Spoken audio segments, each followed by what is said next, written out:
नमो नमः।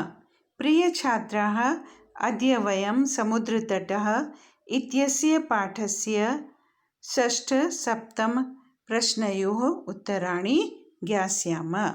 बच्चों, आज हम समुद्रतटः इस पाठ के छठे और सातवें प्रश्नों के उत्तर जानेंगे। सबसे पहले छठा प्रश्न, अधोलिखितं वृत्तचित्रम पश्यत, अर्थात नीचे बनाए हुए वृत्तचित्र को देखो। अधा माने होता है नीचे, लिखितम लिखे हुए को भी कहते हैं और बनाए हुए को भी कहते हैं। वृत्तचित्र यानी गोलाकार में जो चित्र बना है उसको कहेंगे वृत्तचित्र। तो वृत्तचित्र को पश्यत माने देखो। उदाहरणानुसारेण और उदाहरण के अनुसार, जो उदाहरण यहाँ पर दिया हुआ है, जो उदाहरण दिया गया है उसके अनुसार कोष्ठक गतई, ये जो छोटे छोटे कोष्ठ दिए गए हैं, कोष्ठक गतई ये जो छोटे छोटे कोष्ठ हैं, इनमें निहित शब्दों के द्वारा उचित वाक्यानि उचित वाक्य रचयत बनाओ। सबसे पहले बच्चों, हम जब वाक्य बनाएंगे तो ये ध्यान देंगे कि जितने भी वाक्य यहाँ पर बनेंगे 8 तक बनेंगे। देखो नंबरिंग की हुई है, तो 8 वाक्य यहाँ पर एक उदाहरण के लिए बना दिया गया है। तो हमें 7 वाक्य और बनाने हैं और इन 7 वाक्यों में कर्ता के रूप में हम रहीमः इस शब्द का प्रयोग करेंगे। जैसे रहीमः मित्र सह क्रीडति। अब मित्र में तृतीया विभक्ति का प्रयोग करेंगे तो हो जाएगा मित्रेण। देखो यहाँ पर मित्रेण, हमने तृतीया विभक्ति का प्रयोग किया मित्र में, तो क्या बन गया? मित्रेण। सह के साथ, सह माने होता है साथ, सह के साथ हमेशा तृतीया विभक्ति का प्रयोग होता है, इसीलिए मित्रेण सह हो जाएगा। क्रीडति खेलता है, क्रीड धातु से बना है, लट लकार प्रथम पुरुष एक वचन। दूसरा वाक्य, रहीमा द्विचक्रिका आपणम गच्छति। अब हमने द्विचक्रिका में तृतीय विभक्ति का प्रयोग करना है, तो हो जाएगा द्विचक्रिकया। द्विचक्रिका किसे कहते हैं? साइकिल को। और द्विचक्रिकया यानी साइकिल के द्वारा। आपणम मने बाजार, आपणम मने बाजार। गच्छति जाता है, गम धातु लट लकार प्रथम पुरुष एक वचन। तो रहीम द्विचक्रिका यानी साइकिल के द्वारा बाजार जाता है। तीसरा वाक्य, रहीमा कलम पत्रम लिखति। यहाँ पर भी तृतीय विभक्ति का प्रयोग करना है, तो हो जाएगा कलमेन। जैसे बालकेन, के द्वारा, से के द्वारा के लिए हमेशा तृतीय विभक्ति का प्रयोग होता है। तो रहीमा कलमेन पत्रम लिखति, कलमेन हो जाएगा, कलम के द्वारा या कलम से। रहीम कलम से पत्र लिखता है। और जैसे कि आपको पहले बताया, रहीम का प्रयोग हम हर वाक्य के आरंभ में करेंगे क्योंकि रहीम करता है। चौथा वाक्य, रहीमा हस्त कंदुकम क्षिपति। अर्थात रहीम हाथ से गेंद फेंकता है, तो हाथ से, हाथ के द्वारा, हस्त में तृतीया विभक्ति लग जाएगी, हस्त में तृतीया विभक्ति लगेगी तो हो जाएगा हस्तेन। रहीमा हस्तेन कंदुकम क्षिपति, ये ऐसे वाक्य बनेगा। हस्तेन कलमेन, क्योंकि द्विचक्रिका स्त्रीलिंग शब्द है आकारांत स्त्रीलिंग शब्द है तो बालिका की तरह रूप चलेंगे और बालिका में हो जाएगा बालिकया, तृतीय विभक्ति में। तो उसी प्रकार हस्त में हस्तेन। अब पांचवा वाक्य है रहीमा नौका जल विहारम करोति, यानी रहीम नौका के द्वारा जल विहार करता है। नौका के द्वारा, से के द्वारा मैं आपको बताया था कौन सी विभक्ति लगती है, तृतीया, तो हो जाएगा नौकया। रहीमा नौकया जल विहारम करोति। जैसे यहाँ पर हमने द्विचक्रिका अंत में आ है तो इसके रूप किसकी तरह चलेंगे, बालिका की तरह। तो जैसे द्विचक्रिकया हो जाएगा उसी तरह यहाँ पर नौकया। छठा वाक्य है रहीमा चषक जलम पिबती। रहीम चषक कहते हैं गिलास, तो रहीम गिलास के द्वारा जल पीता है। तो गिलास में कौन सी विभक्ति लगेगी, तृतीया, तो हो जाएगा चषकेन, क्योंकि आकारांत शब्द है ये, तो हो जाएगा चषकेन। रहीमा चषकेन जलम पिबती। रहीम गिलास के द्वारा जल पीता है। सातवां वाक्य होगा रहीमा तुलिका चित्रम रचयति। तुलिका माने ब्रश। रहीम तुलिका के द्वारा, ब्रश के द्वारा चित्र रचयति बनाता है।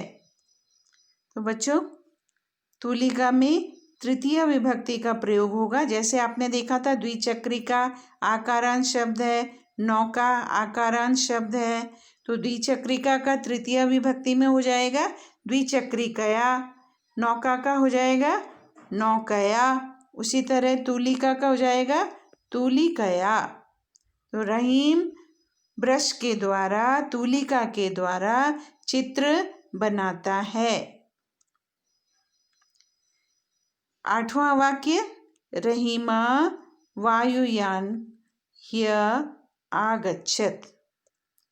रहीम वायुयान से, ह्य माने कल, यस्टरडे, बीता हुआ कल को कहते हैं ह्य, कल, आगच्छत आया। रहीम कल वायुयान से आया। तो वायुयान से के द्वारा में हमेशा तृतीय विभक्ति का प्रयोग होता है। तो आकारांत शब्द है तो इसका रूप बनेगा वायुयानेन। वाक्य इस तरह से बनेगा रहीमा वायुयानेन ह्य आगच्छत। बच्चों आपके लिए वाक्य यहाँ पर बनाए हुए हैं हमने, एक बार फिर से हम देखेंगे। रहीमा मित्रेण सह क्रीडति। अगला वाक्य, उसी को हमने क्लॉकवाइज वाक्य बनाए हैं, आप देखिए ध्यान से। रहीमा द्विचक्रिकया आपणम गच्छति। साइकिल से बाजार जाता है। रहीमा कलमेन पत्रम लिखति। रहीम कलम से पत्र लिखता है। रहीमा हस्तेन कंदुकम क्षिपति। रहीम हस्तेन माने हाथ से, कंदुकम गेंद, क्षिपति फेंकता है। रहीमा चषकेन जलम पिबति। रहीम गिलास से जल पीता है। रहीमा तुलिकया चित्रम रचयति। रहीम ब्रश से या तुलिका से चित्र बनाता है। रहीमा वायुयानेन ह्य आगच्छत। रहीम वायुयान के द्वारा कल आया। आगच्छत माने आया। बच्चों यहाँ पर भूतकाल में है और भूतकाल के लिए लंग लकार का प्रयोग होता है। आ उपसर्ग गम धातु, गम माने होता है जाना। अब मैं यहाँ पर आपको बारी बारी से धातु बता देती हूँ। क्रीडति में क्रीड धातु, लट लकार प्रथम पुरुष एक वचन। गच्छति में गम धातु, लट लकार प्रथम पुरुष एक वचन। लिखति में लिख धातु, लट लकार प्रथम पुरुष एक वचन। क्षिपति में क्षिप धातु, क्षिप माने होता है फेंकना, लट लकार प्रथम पुरुष एक वचन।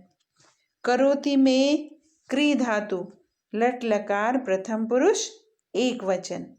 पिबती पीता है, पा धातु अथवा पिब भी कहते हैं, लट लकार प्रथम पुरुष एक वचन। रचयति में रच धातु, रच माने होता है बनाना, रचना करना, तो रच धातु है, लट लकार प्रथम पुरुष एक वचन। आगच्छत आया, तो यहाँ पर लंग लकार, गम धातु, गम माने होता है जाना, और आ उपसर्ग लग जाएगा तो आना हो जाएगा। गम धातु, इसमें आ उपसर्ग लग गया, आगम, आगम माने आना, तो लंग लकार प्रथम पुरुष एक वचन। अब अगला प्रश्न, प्रश्न संख्या 7। कोष्ठकात् उचित पद प्रयोगेण रिक्त स्थानानि पूरयत। कोष्ठकात् यानी कोष्ठक से, ये जो कोष्ठक बने हुए हैं किनारे, कोष्ठक से, ये सभी कोष्ठक हैं। उचित पद प्रयोगेण, कोष्ठक से उचित पद के प्रयोग द्वारा, यानी इसमें दो दो पद यानी शब्द दिए गए हैं, इनमें से जो उचित होगा उसके प्रयोग द्वारा रिक्त स्थानानि, रिक्त स्थान, पूरयत माने भरो, पूरे करो। रिक्त स्थान यानी खाली जगह। धनिकः धनम ददाति। बच्चों, छठे प्रश्न में आपने तृतीया विभक्ति के प्रयोग को जाना था। अब 7वें प्रश्न में चतुर्थी विभक्ति के प्रयोग को जानेंगे। जब किसी को कोई चीज हमेशा के लिए दी जाती है तब उसमें चतुर्थी विभक्ति का प्रयोग होता है। जैसे धनिकः निर्धनाय धनम ददाति, धनिक निर्धन को धन देता है। देने के अर्थ में हमेशा चतुर्थी विभक्ति का प्रयोग होता है, जो चीज हमेशा दी जाती है किसी को। तो यहाँ पर क्या हो जाएगा, निर्धनाय, हम लिखेंगे निर्धनाय। बालः विद्यालयं गच्छति, पठनाय पठनेन।